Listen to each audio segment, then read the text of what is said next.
thank you. First, I want to make sure that you're aware that Pete Lee is not running for Senate again. He's running to be my replacement. I'm term limited. He's running to be the new state representative for House District 18.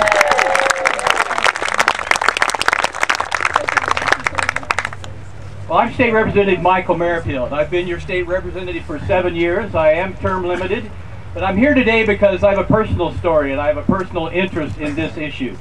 I'm a cancer survivor. 2.5 years ago, on my birthday, I was diagnosed with throat and neck cancer and went through the next 6 months of radiation and chemo treatment. That treatment, I was told, cost $250,000. If I hadn't been lucky enough to be elected as your state representative, I would not have had the insurance that would have covered the costs, and I would be bankrupt today. I would not have a home down the street, and I would not have a savings account that isn't large, but at least it's there.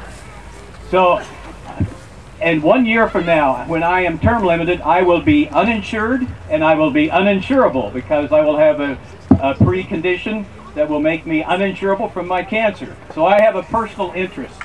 And so I am disgusted and I am appalled at the despicable lies and exaggerations that the Republicans, that talk show hosts, that our own county commissioners, and that the extreme right-wingers, many funded by millions of dollars from greedy insurance companies, are using in a self-serving attempt to defeat what we know is desperately needed health care reform.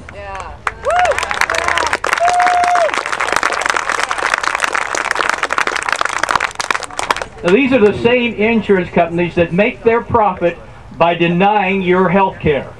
These same insurance companies that have the highest administrative costs in the world. They spend as much as 35% of our premium dollars on non-medical costs such as paperwork, reviewing claims, and marketing. In comparison, France, we don't dare talk about France, but it happens to be that France's healthcare insurance company, or insurance industry, covers everybody and spends about 4% on administration. Canada, who the Republicans and the right wing like to use as a bad example of health care reform, Canada spends 6%. The Japanese go to a doctor at least 15 times a year. That's 3 times the amount that we go to a doctor. And they have twice as many MRIs and x-rays, and they also have a better life expectancy and recovery rate than we do. And yet they spend about $3,500 a year on health care. We spend more than $7,000.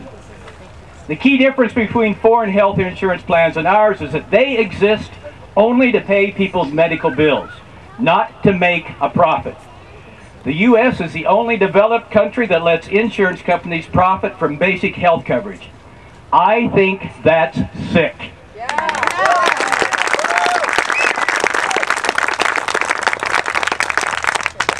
Right now, 46 million Americans are uninsured.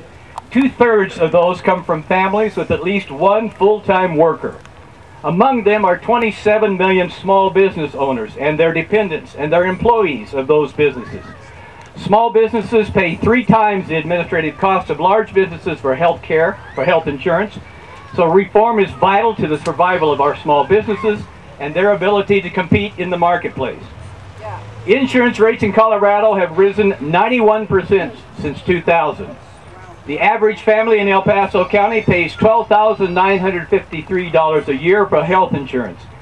At the rate insurance premiums have risen, if we do nothing, the average American will soon be paying up to 50% of their income on health insurance. Every week that we delay reform, 700 of our fellow Coloradans, of our neighbors, will lose their health insurance. And more than 16,000 Americans file for bankruptcy because they can't afford their medical bills. And every day, 421 people in America will die because they lack health insurance. 20,000 people a year die because they lack health insurance. I think that's sick.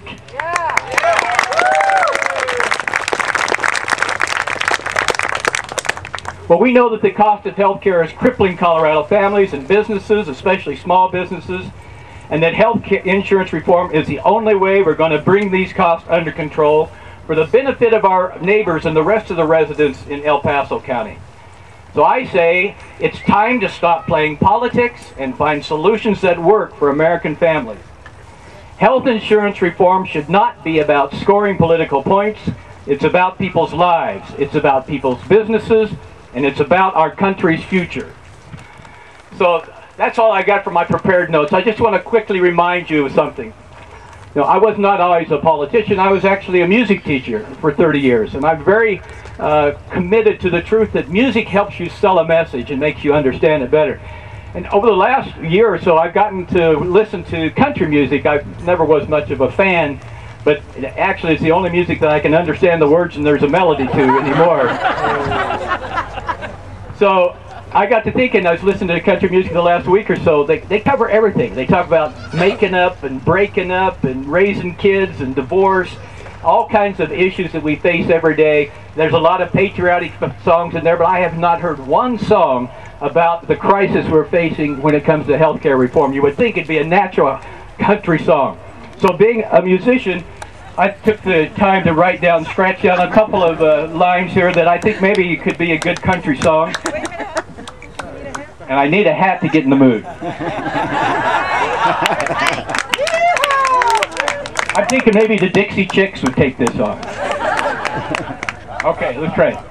Grandma's dying from Alzheimer's, baby's got swine flu. Lost my house when I got sick, what's a guy to do? Insurance company said, too bad, what'd you think we'd do? Pay for grandma and the kid, and your chemo too. We gotta make big profits, big money for ourselves. We ain't gonna let you stop it, who cares if it smells? We gotta make big profits, obscene, disgusting, huge. CEOs must get their bonus, who cares if you get screwed?